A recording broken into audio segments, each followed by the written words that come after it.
Bem, queridos, hoje de manhã nós vamos interromper o livro de Eclesiastes. Nós estamos pregando expositivamente o livro de Eclesiastes, mas hoje nós vamos falar sobre o Evangelho de João. O Evangelho de João é um evangelho que o próprio autor que escreveu, João, irmão de Tiago, que escreveu o Apocalipse, que escreveu as epístolas, ele tem um evangelho bem distinto dos evangelhos Mateus, Marcos e Lucas. Os evangelhos de Mateus, Marcos e Lucas são evangelhos sinóticos. Eles são muito semelhantes, sinônimos na ótica, de olhar, de enxergar e descrever o ministério, a vida e a obra de Jesus. Não espere isso do Evangelho de João.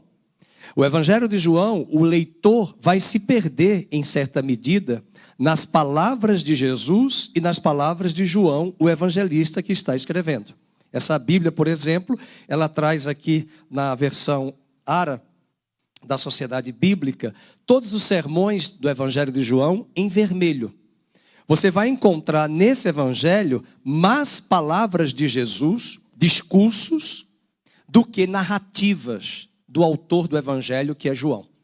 É um Evangelho bem diferente, mas esse Evangelho, ele tem 7 milagres. Eu não estou conseguindo fazer 7 aqui, não. 7 milagres, que na verdade João chama de sinais. A palavra grega para sinais, no singular, é semeia, mas no plural que ele está usando, semeion. Semeion, peça aí o pastor Felipe a ajuda da pronúncia. Semeion, não sei, acho que é semeion. Pois bem, essa palavra não quer dizer necessariamente o milagre, mas ela quer apontar o que aquele milagre remete para algo superior e maior. A ênfase de João não é selecionar a 7 dedos, 7 milagres, não. Ele quer selecionar 7 milagres que serão, para ele, 7 sinais. Esses 7 sinais, que ele chama de sinais, pode voltar para o texto, no capítulo 20, versículo 30. Na verdade, fez Jesus diante dos discípulos muitos outros, mas você vai encontrar muitos milagres e sinais no Evangelho de Mateus, no Evangelho de Marcos. Ontem eu estava lendo Lucas 7, a ressurreição do filho da viúva de Naim. Que velório foi aquele, irmãos? A viúva levando o seu único filho que morreu. É um milagre, mas não é sinal para João. Tem vários milagres. Vários milagres nos 3 evangelhos anteriores. Mas João escolheu 7. Não é a conta do mentiroso, tá, irmãos? É o número perfeito. Escolheu 7. E esses 7 sinais, semeion, são elementos que Deus quer nos falar na nossa vida pessoal. E veja que ele tem uma finalidade. Veja comigo no capítulo 20 ainda, ele diz no versículo de número 31, por isso, versículo 31 que eu comentei. Estes, então, é um pronome que demonstrativo, os 7 sinais foram registrados com uma finalidade. Tem uma expressão aí muito importante na gramática. Para quê? Para quê? A finalidade, para que creiais que Jesus é o Cristo, o Messias, o Filho de Deus, e para que crendo nele, por meio dos sinais, tenhais vida em seu nome. Então é mais do que milagres, irmão Romildo. São sinais. Vamos anotar quais são os 7 sinais nesse evangelho de João, um evangelho muito querido, muito especial. O primeiro sinal é a transformação da água em vinho. Vamos para João, capítulo 2, versículo de 1 a 11. Se eu for ler todos os textos de todos os sinais, nós almoçaremos hoje às 4 horas da tarde. Mas eu não vou fazer isso, sabedor de que todo mundo aqui já leu o evangelho de João, já leu várias vezes, então eu só vou passar por cima. Eu acredito que você leu.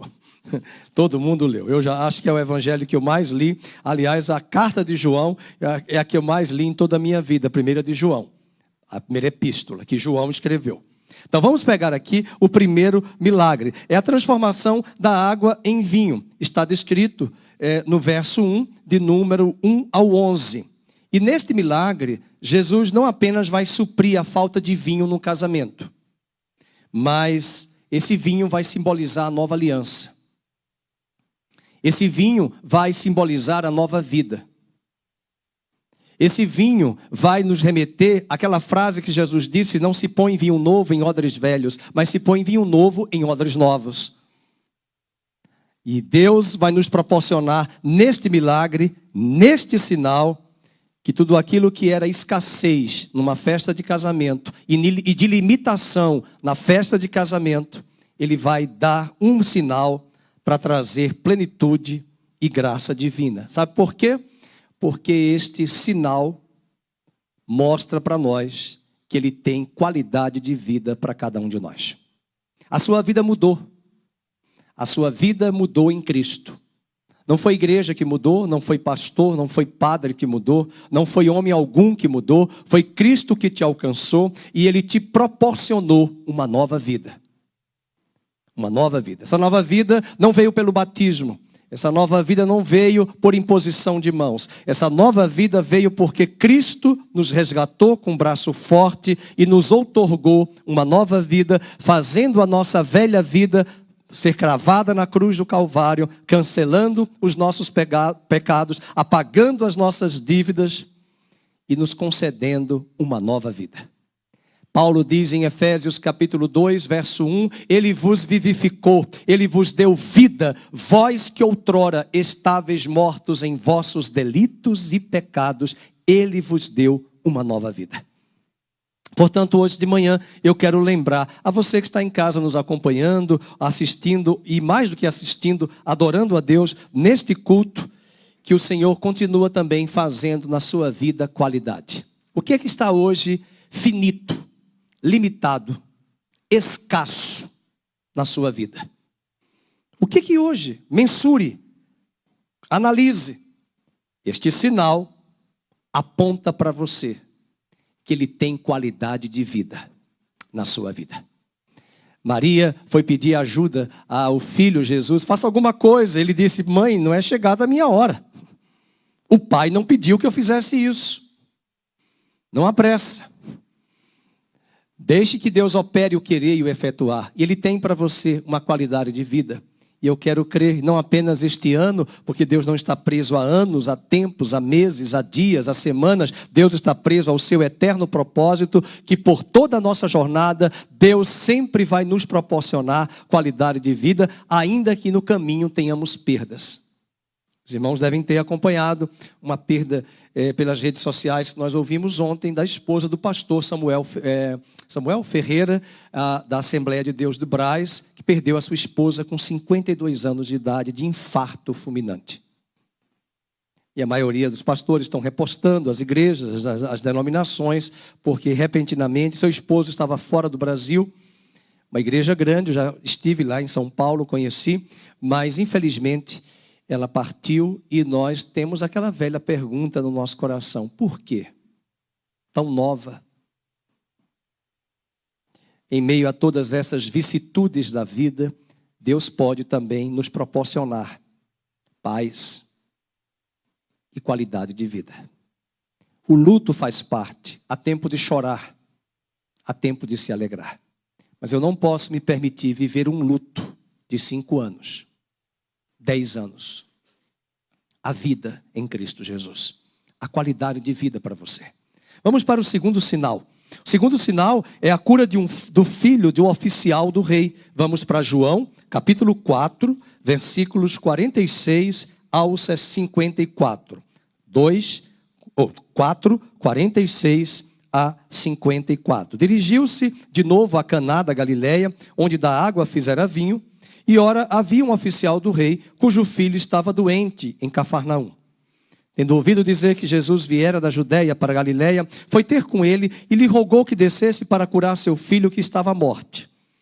Então Jesus lhe disse: se porventura não virdes sinais e prodígios, de modo nenhum crereis. Rogou-lhe o oficial: Senhor, desce antes que meu filho morra. Vai. Eu gosto muito dessa expressão de Jesus, marque na sua Bíblia, vai. Quem sabe hoje ele está dizendo, vai. Galvão Bueno dizia, vai que é tua, Tafarel, mas aqui é vai.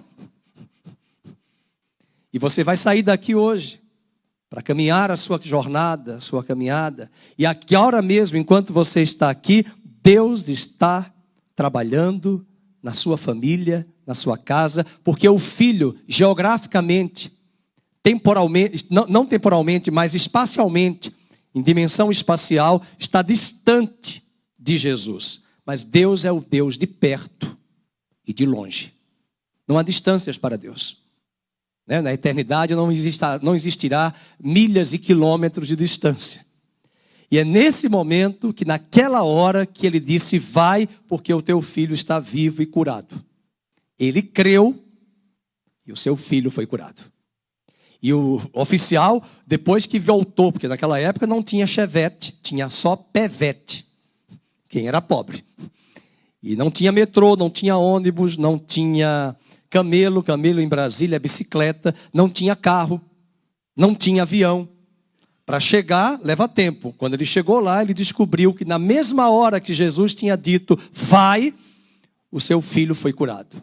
Então João está nos dizendo nesse segundo milagre que há um segundo sinal para você. O Senhor é o Senhor do tempo. É o Senhor do espaço, perdoe-me. É o Senhor do espaço. Por isso que veja aí no versículo 50. O homem creu na palavra de Jesus e partiu.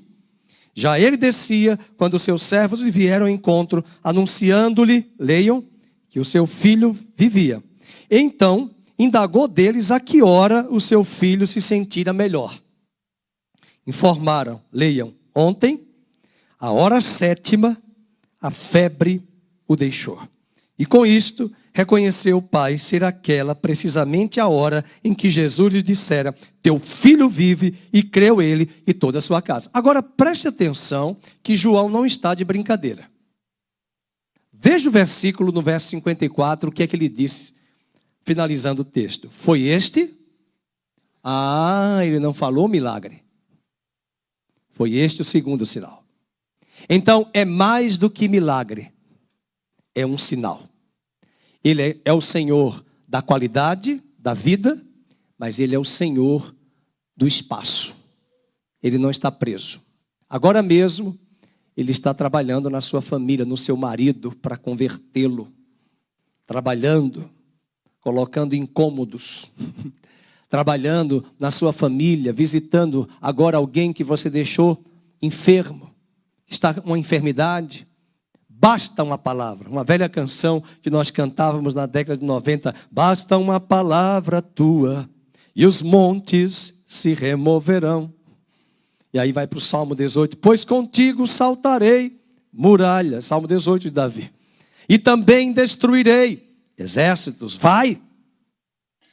Este é o sinal. O Senhor não está preso ao espaço. Ele ficou confinado em um corpo humano aqui na terra, o verbo se fez carne, mas ele já morreu, ele já ressuscitou e ele não está delimitado por matéria e espaço. Ele é o Senhor do espaço. Amém? Vamos para o terceiro milagre. O terceiro milagre está no Evangelho de João, capítulo 5, versículo de número 1 ao 15. É a cura do paralítico do tanque de Betesda. Quem vai a Israel, quem faz a viagem, a caravana, vai conhecer o tanque de Betesda. E aquele tanque, havia ali um espaço, há muitos espaços ali onde a água passava, o canal subterrâneo de água. E havia uma tradição, que não foi uma direção divina, de que quando aquela água começava a se movimentar, quem se lançasse primeiro às águas era curado. A Bíblia não diz isso, a Bíblia diz que era uma tradição. E o paralítico, que estava limitado fisicamente, coitado, nunca conseguiria ser o primeiro a ser lançado, porque um outro mais esperto chegava e atravessava e pulava, e segundo a tradição, era curado. E Jesus passa por aquele tanque. Aquele paralítico, ele precisava de uma cura física, mas também precisava de uma profunda afirmação da autoridade e da compaixão de Jesus Cristo. Veja do capítulo 5, versículo 2. Ora, existe ali junto à porta das ovelhas. Essa porta, nós passamos por lá. É uma porta que existe até hoje. A porta das ovelhas. Por que porta das ovelhas? Porque eram as ovelhas, sacrifícios que entravam por ali para levar ao templo para os levitas oferecerem no sacrifício. É a porta das ovelhas. Você caminha um pouquinho, vai chegar no tanque de Betesda. E Betesda é até o nome de uma igreja aqui no Brasil. Betesda quer dizer Bet, casa de misericórdia. E naquela casa de misericórdia, Betesda, Jesus exerceu misericórdia para aquela família, para aquele paralítico. Muitas vezes, queridos, as pessoas estão aí fora e nós não estamos falando apenas para as pessoas da igreja. As pessoas de fora, elas não têm conhecimento, elas são ignorantes da lei de Deus, da palavra de Deus, elas são limitadas. Nós precisamos ter compaixão dessas pessoas. Nós precisamos ter amor e compaixão. Às vezes nós somos muito exigentes em relação a nós mesmos e até aos de fora, mas cada um tem uma caminhada e aquele paralítico jamais poderia atravessar e pular sozinho, precisava de ajuda e na verdade Jesus não empurrou ele no tanque. Jesus vai agir de algo muito interessante. Veja que tinha 5 pavilhões no versículo 2 e diz assim: jazia uma multidão de enfermos, cegos, coxos, paralíticos, esperando que se movesse a água, porquanto um anjo descia em certo tempo, agitando-a. Veja que o misticismo até hoje está presente. Como as pessoas gostam de coisa mística. Tem um anjo. Mas a questão não é o anjo, é Deus. Olha, tem um movimento, tem um arrepio. Uma vez eu vim aqui para Campinas, morava em Maceió, pensei, pastor, Fernando, tem uma vigília, a gente vai para um monte e lá tem os gravetos pegam e o mato pega fogo, mas não queima. Eu falei, nossa, não pega, e pega fogo? Pega.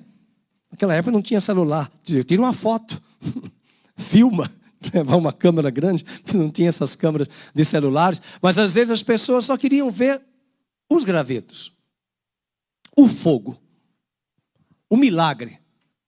Mas Jesus quer mais do que milagre, Jesus quer sinal. E o sinal que Ele quer expressar aqui para nós é que Ele é o Senhor do tempo. Veja quanto tempo esse paralítico tem. Veja o versículo de número 4. Esperando que se movesse a água, porquanto um anjo descia em certo tempo, agitando-a. E o primeiro que entrava no tanque, uma vez agitada a água, sarava de qualquer doença que tivesse. Agora leia o verso 5. Há quanto tempo ele está esperando isso? Estava ali um homem enfermo havia 38 anos, 4 décadas. Não é fácil. Eu quero lembrá-la nesta manhã, não importa o tempo que tem decorrido. Espero que tenha óleo aí dentro do seu coração de quebrantamento e compaixão. Deus nos diz neste sinal que Ele é o Senhor do tempo. Que Ele vai te curar.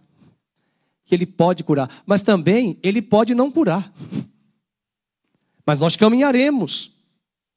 Eu estava meditando, e talvez eu fale isso hoje à noite, sobre aquele momento que João Batista mandou perguntar a Jesus se Ele era o Messias. Olha a crise existencial que João Batista está enfrentando.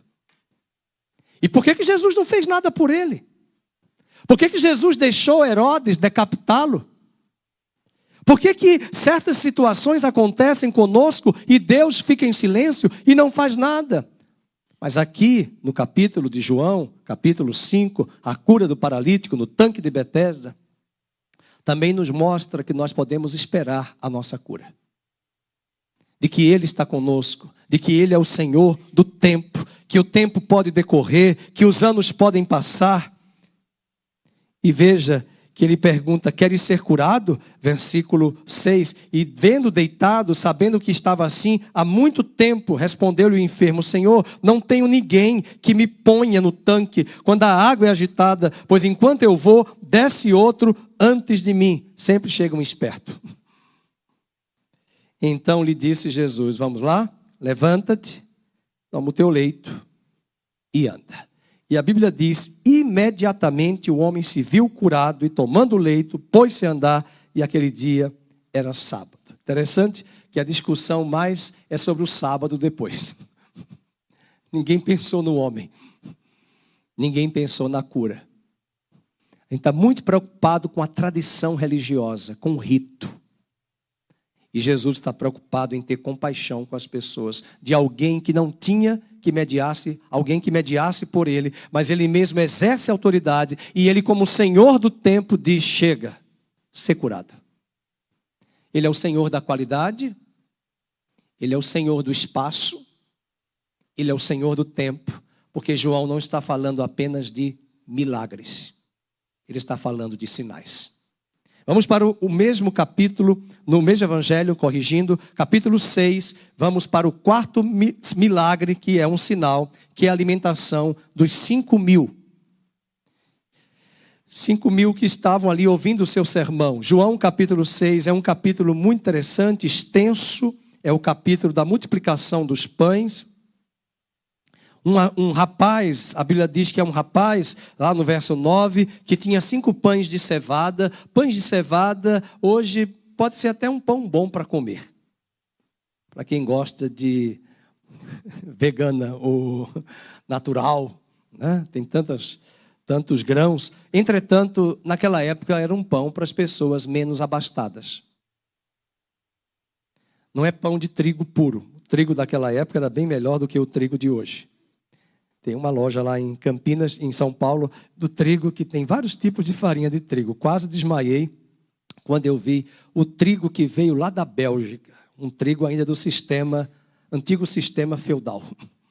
Ainda tem esses redutos lá na Europa e tem vários tipos de trigo. Inclusive tem a farinha de trigo Renata. E tem outras farinhas de trigo. Mas eu me assustei pelo preço de 1 quilo da farinha de trigo pura, sem glúten. Né? Sem alteração genética. Esse pão de cevada, 5 pães de cevada, 2 peixinhos, vão ser multiplicados no milagre que Jesus vai fazer. Mas aí entra o sinal que ele tem a nos dar, porque ele não oferece para nós apenas alimento natural, material, mas também provisão espiritual, preenchendo as necessidades mais profundas da nossa alma e da nossa vida. Muitas vezes nós estamos alimentados. Já viu pessoas que comem, daqui a pouco ela diz: eu estou querendo um doce. A não ser que seja um ciclo aí menstrual que está precisando de um doce. Um chocolate, de preferência amargo a 85%. Ai, pastor, ninguém merece. Muitas vezes nós queremos uma coisa assim diferente. Ou então comemos, mas não fomos nutridos. Você se alimentou, mas não foi nutrido. E muitos problemas existem. Pessoas que tomam suplementos, se alimentam bem, cuidam da alimentação, mas tem alguma coisa que está impedindo o seu intestino delgado de absorver os nutrientes e levar via corrente sanguínea. A multiplicação dos pães é mais do que o pão e o peixe ser multiplicado. É trazer os suplementos necessários para todas as áreas da nossa vida. E Ele quer te proporcionar isso para mostrar neste quarto sinal que Ele mais do que multiplica, Ele traz provisão em todas as áreas da sua vida, porque nós somos um ser integral, espírito, alma e corpo. Veja no capítulo 6, versículo de número 1 ao 15, ele vai contar essa história. O versículo 10 diz: disse Jesus: fazei o povo assentar-se, pois havia naquele lugar muita relva. Assentaram-se, pois, os homens em número de quase 5.000. Só tem homens de 5.000, meu irmão, aonde tem 5.000 homens, deve ter pelo menos umas 8.000 mulheres. E aonde tem 8.000 mulheres com 5.000 homens, numa família judia daquela época, no mínimo deve ter 3 filhos. Então faça a conta, é muito grande. Se você olhar, porque vocês sempre são maiores que nós homens. A quantidade de mulheres no planeta excede a quantidade de homens. Por isso que a disputa é grande para casar, e hoje o homem está em crise, porque ele não sabe ainda alguns de que gênero é. É uma crise muito grande. E nessa falta de nutrientes, né, de provisão para a nossa vida, porque às vezes nós estamos comendo até bem, mas não está nutrindo. E aí nesse momento que versículo 11 diz que ele tomou o pão e tendo dado graças, distribuiu entre eles e também igualmente os peixes quantos queriam. E diz a Bíblia que recolhei os pedaços, verso 12, que sobraram para que nada se perca. E versículo 15, sabendo, pois, Jesus que estavam para vir com o intuito de arrebatá-lo para o proclamarem rei, retirou-se novamente sozinho para o monte. Ou seja, sempre eles têm um escape, fugindo do problema, perdendo a essência, perdendo a lição de que aquele milagre é mais do que um milagre, é um sinal.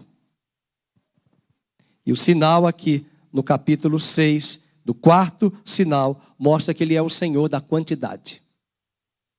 Não é só a quantidade de pão e de peixe que você precisa, é quantidade nutricional no espírito, na alma e no corpo. Nós estamos estudando Eclesiastes. Eclesiastes fala muito da questão da busca das coisas, dos bens, do conhecimento, da filosofia, das riquezas, de tudo que esse mundo oferece. E apesar de termos tudo isso, o vazio continua. O buraco existencial continua. Por quê? Porque pode ter até quantidade material, mas só Ele pode nos dar a quantidade devida para todas as áreas da nossa vida. Muitas vezes nós chegamos em casa, acabamos de chegar da rua, e os adolescentes fazem isso, e os jovens, pai, mãe, vamos para onde? Tenho vontade de dizer assim, lê a Bíblia. Fico com dó porque o neto deu risada, mas a gente vai lembrar quantos aqui foram da época de subir goiabeira, jogar bolinha de gude, queimado. Como é que chama aquele que a gente fazia? Eu não esqueci o nome. Amarelinho. Aqui em São Paulo é outro nome, amarelinho. Lá no Nordeste é outro nome. As crianças não sabem o que é isso. Tem hoje fazendas de café antigas na região, que são usadas para os pais daqui da região, de São Paulo e até de outros estados, trazerem os filhos sexta-feira à noite, para eles acordarem de manhã na fazenda aqui, perto de Souza, Joaquim Egídio, para eles saberem o que é uma galinha, um galo, um pato, um marreco, ganso, uma coruja, porco. Porque eles não sabem. Eles não têm isso. E às vezes nós ficamos buscando, é no shopping, é nas coisas, é nas compras, é na viagem, é nos eventos, é nos jantares. O vazio continua. Esse vazio só pode ser preenchido por Deus. Até porque pão e peixe comendo todo dia, ninguém merece. É Macfish, chega uma hora que cansa. Então essa multiplicação de pão e peixe, não é para nos dizer que Ele vai multiplicar e vai dar fartura. Sim, Ele é o Senhor da quantidade, mas é a quantidade devida do que seu organismo precisa. Eu vendia na farmácia do meu pai Redoxon 2 gramas.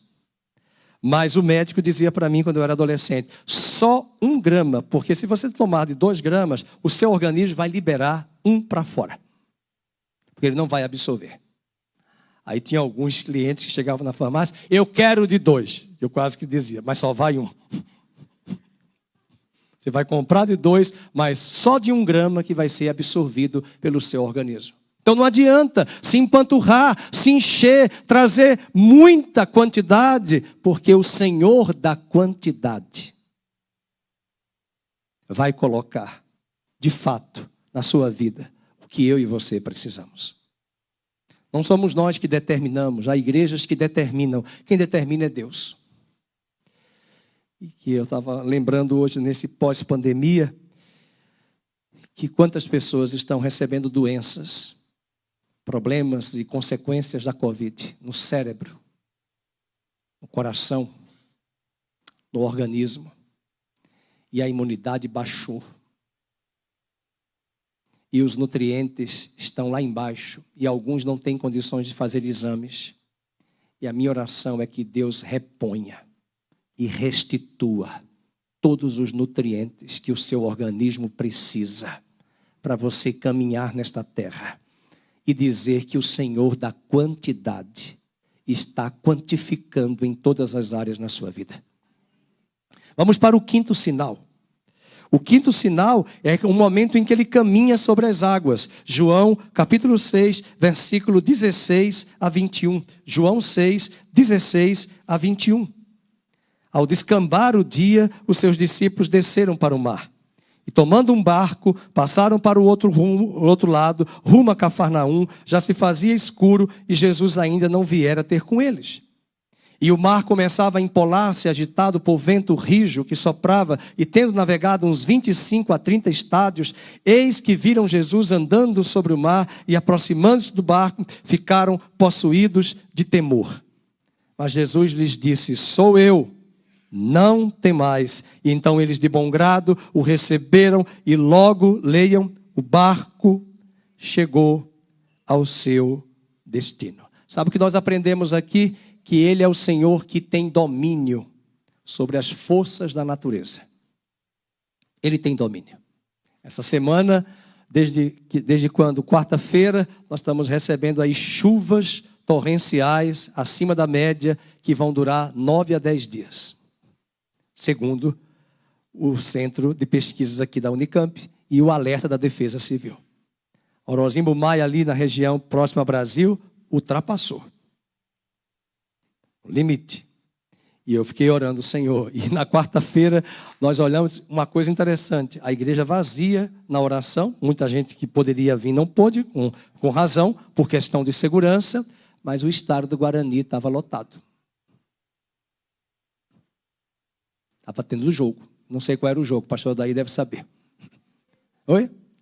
Ah, não, mas ele é Ponte Preta. Jogo do Palmeiras. De quarta-feira, foi isso? Ok. Então, veja, teve jogo. E vocês acham que as pessoas do mundo vão medir esforços? Calcular? Não, nós não vamos, não. Vão assistir pela televisão? Não, presencialmente. Ah, eu não vou pela Princesa do Oeste, não. Eu vou por cima. Eu vou lá pelo Jardim Guarani, vai chegar lá, vou subindo, vou estacionando o carro, eu ando um quilômetro, uns 800 metros e assisto o meu jogo e não passo pela Princesa do Oeste. Mas nós não temos esse poder, nós não somos Aquaman, nem Super-Homem. Mas o Senhor está dizendo neste sinal que Ele é aquele que tem poder sobre as leis da natureza e sobre as forças naturais. O que é que hoje a natureza, as forças naturais estão impondo sobre você? Limitações. O Senhor está dizendo no Evangelho de João, no capítulo número 6, sobre o quinto sinal, que Ele continua caminhando sobre as águas e Ele vai tomar pela sua destra, pela destra dEle, pela tua mão direita, para caminhar com Ele. Quando passares pelas águas, elas não te afogarão. Quando passares pelo fogo, Ele não te queimará. Eu não sei se é verdade, porque a mídia não vai noticiar isso. Naquela casa daquele pastor em Los Angeles, tudo foi incendiado, menos a casa dele, nem a grama foi tocada. Se é fake news, depois vocês me digam, mas alguém está dizendo que é verdade. Mas eu não vi ninguém da mídia dizendo. Eu li um artigo essa semana da Ana Paula Henkel, que escreveu na Revista Oeste, tremendo, mostrando da ingerência, da incompetência do governo da Califórnia sobre a questão da água. De reservatórios, de cisternas. Mas no meio de todos esses desastres, de todas essas tragédias, Deus guardou aquela casa.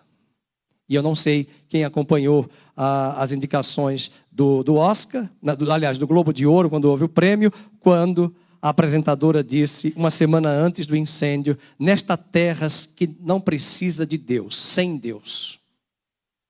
Deus não foi mencionado uma única vez.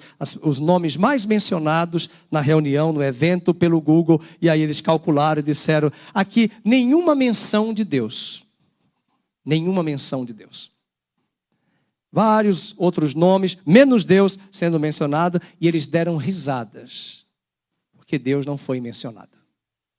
Aí a mente humana, calculista, vai dizer, não, o incêndio aconteceu por isso, por isso, por isso. Eu vou mandar para você, é que eu não posso copiar e colar, porque a revista não me permite. Mas seria bom ler o artigo. Seria bom ler o artigo. Vou fazer o que a irmã Ana me ensinou. Tira a foto, pastor, faz o print da foto. Vai, tim, tim, tim. Então eu vou mandar o artigo em 10 fotos. Aí você lê. Para saber as coisas do que está acontecendo. Porque hoje, muito da informação da verdade é manipulada. Então, o capítulo 6 de João vai nos falar desse quinto sinal. Ele tem domínio, ele pode trazer calma sobre a sua vida nas tempestades mais violentas que eu e você enfrentamos, ele está conosco. Eu lembrei ontem do pastor Samuel Ferreira, viajando, visitando o seu filho nos Estados Unidos e perdendo a sua esposa no Brasil, com 52 anos, infarto, na tempestade. As forças da natureza, a própria natureza, a própria morte que vem quando Marta e Maria disseram: Senhor, se o Senhor tivesse aqui, ele não teria morrido. Se o Senhor tivesse vindo antes, ele não teria morrido. Mas eu sou a ressurreição e a vida. Opa, eu já estou no sinal 7. Mas esse é o sinal número 5. Jesus tem domínio. Vamos para o sexto sinal, que é o penúltimo. É a cura do cego de nascença. Esse é fantástico, porque ele não tinha o globo ocular. Esse é fantástico, porque no capítulo de número 9, ele veio para curar o cego que não tinha visão, mas quem enxergava muito bem, quem tinha visão muito bem, que eram os fariseus, os saduceus, continuaram cegos. E ele disse: eu vim para que os que não veem, vejam, e para os que veem, não vejam. Tá louco? São essas idiosincrasias do evangelho, da vida, do cotidiano nosso, que nós temos que saber lidar. Aliás, o capítulo 9, para mim, é muito filosófico. Porque os líderes religiosos estão enxergando fisicamente, mas estão cegos. E o cego de nascença, no capítulo 9, vamos ler capítulo 9, caminhando, Jesus viu um homem cego de nascença, e os seus discípulos perguntaram: mestre, quem pecou, este ou seus pais? Eles estão mais preocupados em saber se a cegueira dele é por causa de uma linhagem de maldição, para levar para o ministério Shekinah, para fazer a quebra de maldição, e ser quebrado, e quebra tudo, amarrou, desamarrou, e não resolveu.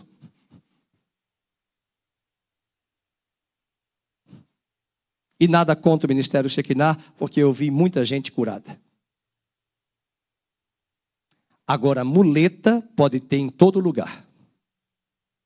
Libertação, eu posso dizer da irmã Conceição, que eu conheci na Nazareno Central, mãe de santo, teve uma experiência tremenda com Deus, ninguém falou para ela, tinha todo o altar, foi o Espírito Santo, falou com ela, ela fez algumas análises que não convém dizer aqui, porque estamos ao vivo, e ela disse: eu vou agora servir a Deus, porque o Deus dos crentes é mais forte que as entidades a quem eu sirvo. Chegou em casa, o pastor fez o apelo, ela aceitou a Jesus, os demônios empurraram ela no santuário, ela caiu no tapete da Nazareno, do templo antigo, e eu nunca esqueci esse testemunho. E depois ela chegou em casa, arrumou tudo e disse: Satanás, a partir de hoje não te sirvo mais, suma da minha vida. Não fez nenhuma libertação com Neuza Tioca, nem Shekinah, foi liberta. Mas também não vou falar mal dos ministérios. Eu levei uma irmã em São Paulo, para o ministério da Neuza Tioca, a equipe, e vi com os meus olhos pessoas que vieram da ufologia, que recebia contatos com extraterrestres, que eles existem, mas vou falar aqui, são anjos caídos. E eu e minha esposa estávamos ali dando suporte à irmã Meire, que já partiu, e eu vi coisas tremendas. Eu já tinha visto muita coisa, mas eu vi que enquanto as pessoas estavam ministrando a palavra, gente endemoniada, os demônios estavam se manifestando, e os líderes disseram: não façam nada, a libertação está acontecendo. Enquanto a palavra é pregada, os demônios vão sair. Ninguém gritou, ninguém amarrou, ninguém desamarrou, ninguém expulsou. Não foi óleo, não teve água, as pessoas foram libertas. Era um ambiente de opressão. Isso foi recente. E eu falei para minha esposa: nós viemos aqui hoje para aprender uma aula tremenda. Não faz nada. Enquanto a palavra é pregada, as pessoas são libertas. Atrás de mim, irmãos, eu ficava assim, eu falei: meu Deus, porque a pessoa se entronchando. E aí a líder dizia: não, deixa ele. Vai se libertar. E às vezes nós ficamos, e a gente conhece, você deve conhecer pessoas que já fizeram. Aqui nós tínhamos uma pessoa, meus irmãos, não nessa igreja, mas no outro tempo, que caía toda quarta-feira no culto de intercessão, e a mulher, meu Deus, não tinha academia que resolvia aquilo, ela ficava sentada em pé, caía, e ela era obesa. Falei, meu Deus, era uma coisa impressionante. E a gente ia e orava, e um dia ela disse, pastor, já fui a várias igrejas. Eu fiz uma contagem, deu mais ou menos umas 12 igrejas de libertação. Fui um dia com a pastora Vânia e disse para ela, chega, nós não vamos mais orar pela senhora. Deixe o pecado. Deixe tudo que está amarrado na sua vida com coisas do ocultismo. Nós não vamos mais orar. Não falei nesse tom de grosseria, mas eu disse, nós não vamos. Porque era um espetáculo, o diabo querendo fazer, chamar a atenção do culto para ele. E esse paralítico, esse cego de nascença, agora cego, é curado de uma forma tremenda. Veja no versículo de número 5, enquanto fez, dito isso, cuspiu na terra. Por que ele cuspiu? Possivelmente para fazer uma massa de barro, para colocar no globo ocular que ele não tinha, já que nós viemos do barro, sim? E ele colocou. E mais do que Ivo Pitangui, ele fez uma cirurgia plástica e deu o olho restituído àquele homem. E ele diz, vai, lava-te no tanque de Siloé, que quer dizer enviado. Ele foi, lavou-se e voltou vendo. Sabe o que esse milagre ou sinal nos adverte? É que Jesus tem a capacidade de trazer luz espiritual à vida daqueles que estão em trevas. Mas também ele tem a capacidade de curar fisicamente. Mas o que Jesus queria fazer neste milagre era mais do que curar o cego. Era encontrar nos religiosos uma abertura para que o que nós cantamos hoje, que as escamas caíssem e eles enxergassem que aquele nazareno, um sotaque do norte, bronzeado do deserto, não da tropa de elite de Jerusalém, da Universidade de Harvard de Jerusalém, não. Aquele plebeu, com 30 anos, era o Messias. Mas a religiosidade, as tradições humanas impediram aqueles religiosos de enxergarem o Messias. Nós temos visto, e você já deve ter visto, e você está acompanhando pessoas que já foram curadas de câncer, que foram restauradas, milagres tremendos, curas tremendas. Os anos passam, elas não se firmam no Evangelho. Fisicamente elas receberam, mas espiritualmente continuam cegas. É muito triste. Isso mostra que Ele é a luz do mundo, é capaz de trazer claridade àqueles que estão perdidos nas trevas do pecado e da ignorância. Nós temos visto muita futilidade, não é, irmãos, nas redes sociais. Nós temos visto muita discussão sem conteúdo nas redes sociais. Porque as pessoas são, como dizia a música dos Titãs, inúteis. E o pior que é, nós não somos inúteis. Não, a gente somos inúteis. Até o português está errado propositalmente. Essa semana, um menino do Fundamental 2 falou assim, porque nós vai. Eu digo, não, nós vamos. Ah, professor, escuta, você acabou de viajar para tal lugar. Você viajou para onde? Você foi para qual país? Você fala inglês, você domina o inglês e você vem falar, nós vai? Nós vamos. Vamos corrigir logo isso aí para não perder emprego. Para não perder oportunidade. É nós vai. Pior que nós temos políticos que não põem o plural nas palavras. Isso me incomoda. É melhor fazer o S do carioca do que conjugar 10 mulheres. Estava na padaria, uma médica me surpreendeu. Eu disse, por favor, põe para mim 10 pães. Ela olhou. Nossa, ele fala correto, 10 pães. Eu falei, são 10 pão? Quando eu olhei, eu não vou falar o nome do hospital. Nossa, que qualidade de RH é esse? De onde veio essa universidade? 10 pão para um médico. Era uma médica, esteticamente bem apresentável. Oralmente, o português deixa a desejar. Veja, queridos, que há muita cegueira nesse mundo que nós estamos vivendo. Eu não sou melhor, ninguém aqui é melhor, nós não somos perfeitos, nós também falamos errado, mas nós amadurecemos e nós crescemos, se permitirmos Deus agir na nossa vida. E os religiosos viram o milagre, viram o sinal e perguntaram ao cego, que não é mais cego, quem te curou? E o cego disse, foi um homem chamado Jesus. Mas quem é esse homem? Ele te curou no sábado. Se é no sábado, ele é pecador. O cego, que não é mais cego, disse, olha, se é pecador, não sei. Uma coisa eu sei, eu era cego e agora vejo. Mas quem te curou só pode ser profeta. Ah, ele é um profeta. E depois, mesmo curado, já enxergando, ele continuava cego, ele não adorou o Messias, ele não adorou a Jesus. E quando Jesus passa novamente, ele faz o ápice da revelação, ele se dobra e ele adora, e a Bíblia diz que ele adorou. Muita gente nas igrejas, desculpe, cegas. Porque fazem o mesmo modus operandi, o mesmo jeito, a mesma coisa, de forma rotineira, cotidiana, repetitiva, mecânica, e está perdendo coisas extraordinárias pela tradição dos homens e não de Deus. Eu não estou falando nada místico, porque para mim a grande revelação, a maior novidade continua sendo a palavra de Deus.